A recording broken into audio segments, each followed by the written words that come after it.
দিদিমণি বলছেন আমি ঘুমোচ্ছিলাম, সকালবেলা দেখলাম ডিয়ার লটারি আমাকে 500 কোটি টাকা আমার ড্রপ বক্সে দিয়ে চলে গেছে। উনি জানতেনই না, কিন্তু দেখার পরে ফেরতও দিলেন না যে না আমি নেব না। দেখার পরে ফেরত দিলেন না, ও পয়সা ভাঙিয়ে ঠিক পকেটে ভরে নিয়েছে। আরে গায়ে ঘরে কথা আছে যে সোনা হারালেও প্রায়শ্চিত্ত করতে হয়, সোনা পেলেও প্রায়শ্চিত্ত করতে হয়। এই মাল পেয়েও প্রায়শ্চিত্ত করে না, হারিয়েও প্রায়শ্চিত্ত করবে না, হবে না। কারা দিল এত টাকা এদেরকে? কারা? Dear lottery. কি করে এরা? আমরা বহু আগে একটা বক্তৃতায় কথা বলতাম,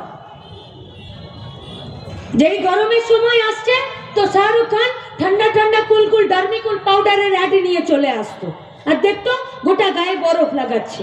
তার মানে কি গরম আসছে, অ্যাড দেখে বোঝা যেত যে বারে গরমের সময় আসছে।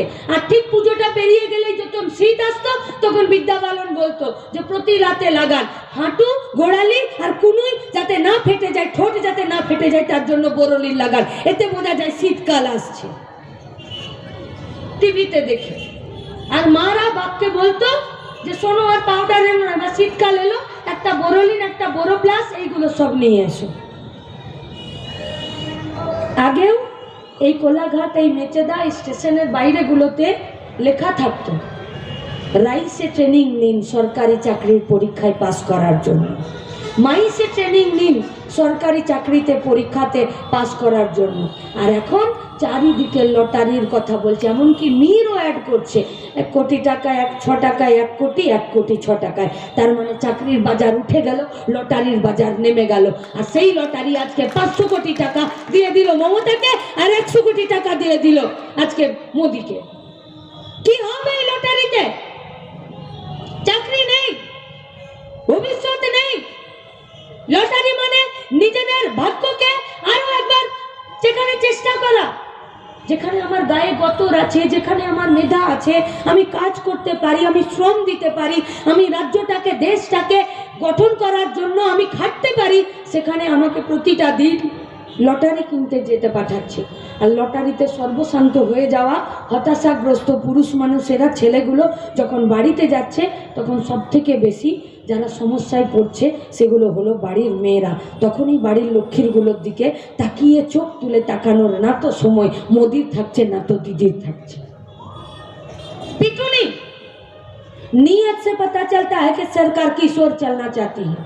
नियत से भाई 2 दिनों में 15 बिल और 6 मिनट में 18 बिल। उसी बिल के तहत পশ্চিমবঙ্গে যে রাজ্য সরকারের যা কাজ ছিল, যেখানে তার হস্তক্ষেপ করার কথা ছিল, সেই হস্তক্ষেপের জায়গা থেকে নিজের হাত তুলে নিল আর 8000 স্কুল বন্ধ করে দিয়ে 21000 মধ্যে দোকান খুলে দিল। 21000 মধ্যে দোকানে নিশ্চিতভাবে শিক্ষা, সংস্কৃতি আর কাজের পরিবেশ ফেরাবে না। প্রতি বছর গাদা গাদা সাইকেল দিচ্ছে, কিন্তু প্রতি বছর মাধ্যমিকের পরীক্ষার্থীর সংখ্যা কমে যাচ্ছে। তাহলে যে সাইকেল দিচ্ছে সেটাও পশ্চিমবঙ্গে তৈরি হচ্ছে না, আর যে ছেলে মেয়েটা সাইকেল পেল তারাও মাধ্যমিক পরীক্ষা দিতে গিয়ে নিজের লেখাপড়াটা কমপ্লিট করছে না। তাহলে পশ্চিমবঙ্গটা হবে কি? সস্তায় শ্রমিক সাপ্লাই করার একটা গুদাম ঘরে পরিণত হচ্ছি আমরা। সস্তায় শ্রমিক সাপ্লাই করার একটা সস্তার গুদাম ঘরে পরিণত হচ্ছি আমরা। দায় নিতে হবে না এমএলএ এমপিদেরকে? দায় নিতে হবে না রাজনৈতিক দলগুলোকে? দায় নিতে হবে না যারা পার্লামেন্টে বিধানসভাতে বসছে তাদেরকে? কি দেবে এরা? একটা কারখানা, একটা জায়গা। अब आप लोग सवाल पूछ सकते हैं कि কেন করলো না শুভেন্দু, কেন করলো না দিব্যেন্দু, কেন করলো না মমতা, কেন করলো না মোদি, কেন করলো না? কারণ তাদের এটাই ঘোষিত এজেন্ডা। চাকরি দেবে না, কারখানা খুলবে না, কৃষকের ফসলের জন্য আম্বানি আদানিদের গোডাউন খুলে দেবে। আর তার জন্য যারা পার্লামেন্টের ভিতরে লড়াই করতে পারে সেখানে যাতে লাল ঝান্ডা না যেতে পারে তার ব্যবস্থা করো। আর বাইরে যারা লড়াই করবে তাদেরকে ক্ষতিপূরণ, তাদেরকে জেল, তাদেরকে মার্ডার কেস, তাদেরকে গাঁজা আর তাদেরকে পানি কেস দিয়ে দিতে হবে। আর দাঁড়িয়ে থাকবে কে? পুলিশ। কোন পুলিশ? এক অংশে 5-6টা দালাল পুলিশ তৈরি হয়েছে যারা মমতা ব্যানার্জির বাড়িতে গিয়ে জুতো খুলে পিতলের বালতিতে করে খিচুড়ি বৈরি করছে। আমরা সব পুলিশকে তো বলছি না। আরে আপনাদেরকে আমরা ভরসা করি, আপনাদেরকে আমরা ভরসা করতে চাই।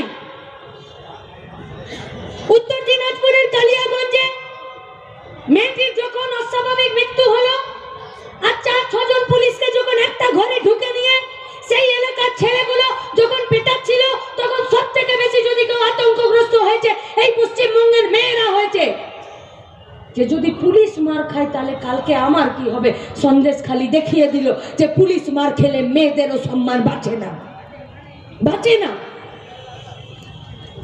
রাত যদি বাড়ে, রাস্তায় দাঁড়িয়ে বাস আসবে কিনা, বাড়ি ফিরবো কি করে, লাস্ট ট্রেন কটায়, লাস্ট বাস কটায়, কোনো একটা অটো ডেকে দিন বা আপনার গাড়িতে করে আমাকে বাড়ি পৌঁছে দিন। সেই লোকটার নাম হলো পুলিশ। কিন্তু আপনারা কি আপনাদের দায়িত্ব পালন করছেন? করছেন না।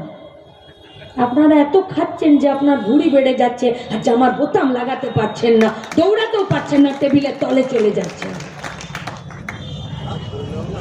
আপনারা যদি নিজেদের কাজ সঠিকভাবে করতেন, এই পঞ্চায়েতের ভোটে তৃণমূল আর বিজেপির এদের পাতা, এদের গুঠি, এদের সেটিং সবকিছু কবরে চলে যেত।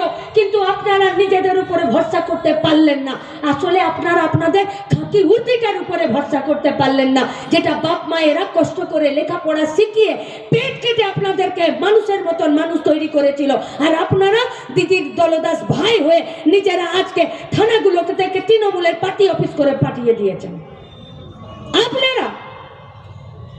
আপনারা দায়ী এই পশ্চিমবঙ্গের পরিযায়ী শ্রমিক হবার জন্য। আপনারা দায়ী এই পশ্চিমবঙ্গে খুন যখন ধর্ষণ হওয়ার জন্য। আপনারা দায়ী এই পশ্চিমবঙ্গে আজকে কারখানা না হবার জন্য। কারণ যতবার লড়াই করতে গেছে আপনারা সুরক্ষা দেননি। আপনারা গণতান্ত্রিক আন্দোলনকে পিটিয়েছেন, মেরেছেন, খুন করেছেন। শহীদ আছে মহিদুল আলী, সুদীপ্ত, প্রত্যেকটা আপনাদের লাঠিতে মরেছে। অস্বীকার করতে পারবেন আপনারা? পারবেন না। কে নেবে এদের বিরুদ্ধে ব্যবস্থা? কে নেবে? সাধারণ মানুষ, খেটে খাওয়া মানুষ। লাল ঝান্ডা নেবে ব্যবস্থা। কে দিল মোদিকে ইলেকট্রাল বন্ডের টাকা? মোদি সুপারি কিলারের বাপ হয়ে গেছে, বাপ। ওষুধপত্র মানুষ আগে শুধুমাত্র চাল ডাল তেলের দোকানে মাসকাবারি খাতা করত, এখন গায়ে গঞ্জে ওষুধের দোকানেও মাসকাবারি খাতা করে। কারণ বাপ বিনা ওষুধে বাঁচতে পারে না আর ছেলে প্রতি মাসে ওষুধের সব টাকা মেটাতে পারছে না, তাই জের থেকে যাচ্ছে, তাই মাসকাবারি খাতা হয়েছে। একটা প্রেসারের ওষুধ, একটা সুগারের ওষুধ, একটা হার্টের রোগ, একটা কিডনির রোগ, সব ওষুধের দাম 10%, 20%, 30% করে বেড়েছে। আর যখন ইলেকট্রাল বন্ডে সব মুখোশটা খুলে গেল, তখন দেখা গেল যে সব থেকে বেশি এই ওষুধ কোম্পানিগুলো মোদিকে টাকা দিয়েছে। মোদিকে মানে বিজেপিকে, বিজেপিকে মানে শুভেন্দু অধিকারীকে। যে শুভেন্দু অধিকারী এতদিন চাকরি বিক্রি করে মমতার সাথে টাকা খেয়েছে, আজকে মানুষের রোগকে বিক্রি করে, ওষুধ বিক্রি করার জাল ওষুধের টাকা খাচ্ছে। 3 বার নোটিশ যাচ্ছে ওষুধ কোম্পানিগুলোতে, বলছে তোমার ওষুধ জাল, এই ওষুধ কোম্পানিটাকে বন্ধ করে দিতে হবে। যদি সরকারি ওষুধ কোম্পানি হতো তাহলে 2 দিনে তালা পড়ে যেত। বেসরকারি ওষুধ কোম্পানি বলছে আমার ওষুধ জাল, ঠিক আছে। मोदी का मुंह में और भाजपा तृणमूल का मुंह में नोट नोट नोट गुजे दिच्छे मुखे, যাতে না সে পার্লামেন্টে দাঁড়িয়ে আর বিধানসভাতে দাঁড়িয়ে তারা বলতে পারে যে মানুষের রোগ, মানুষের শরীর, মানুষের স্বাস্থ্যকে বন্ধক দিয়ে আমি ঘুষের টাকা খেয়েছি। পারবেন তো এদের সঙ্গে থাকতে? সায়ন রামবামের কথা বলছিল এখানে, ইব্রাহিম আমাদের প্রেসিডেন্ট, সুকুমার মৈসাল, তারা কথা পারবেন তো?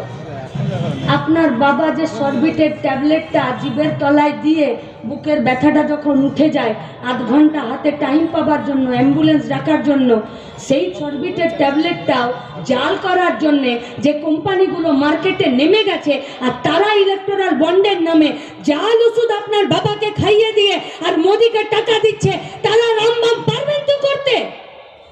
পলিসির লড়াই, পলিসির নীতির লড়াই।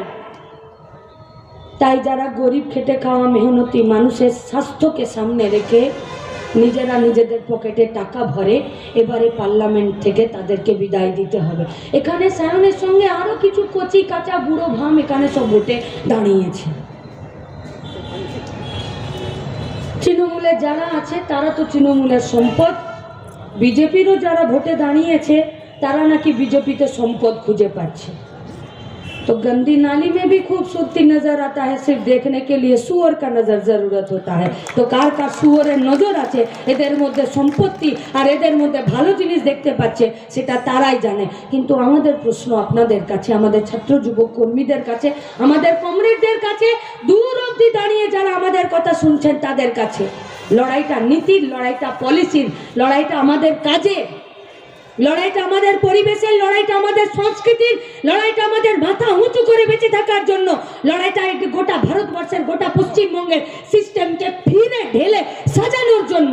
আর তার জন্য পার্লামেন্টে সেলফি তুলতে গেলে হবে না, পার্লামেন্টে কোমরের জোর আর মেরুদণ্ডটা সোজা করে ভেতরে গিয়ে চিৎকার করে এই দেশটাকে বাঁচানোর লড়াইয়ে কারা কথা বলতে পারে তাদেরকে পাঠাতে হবে। তাই তৃণমূলকে হারাতে হবে, বিজেপিকে গোটা দেশের বুকে হারাতে হবে, আর লাল ঝান্ডাকে কাজ কারখানার প্রশ্নে পার্লামেন্টে পাঠাতে হবে। তাই আপনাদের কাছে আমাদের আবেদন, দুটো মাস আছে, পাড়ায় যান, পরিবারে যান, বুথে যাই আমরা। আর আমরা এটুকু জানি, সুদীপ্ত, সৈফুদ্দিন, মহিদুল, আনিসদের কমরেড আমরা, যেদিনকে বুক থেকে, হৃদয় থেকে মানুষের সাথে কথা বলতে পারবো আর চুক্তির দ্বারা মানুষের সাথে কথা বলতে পারবো, আমরা এই ক্ষেত্রে 100% নিজেরা আমরা ওই নিশ্চয়তার জায়গায় আছি। মানুষকে জিতেই, ওদেরকে হারিয়ে, মানুষকে নিয়েই পার্লামেন্টের ভোটে তমলুকে লাল ঝান্ডা জিতবে। আর সেই লাল ঝান্ডাকে জেতানোর কাজে আপনারা প্রত্যেকটা দিন বুথের কাজে সামিল হবার আপনাদেরকে আবেদন জানিয়ে আমার কথা শেষ করছি। ইনকালাব জিন্দাবাদ।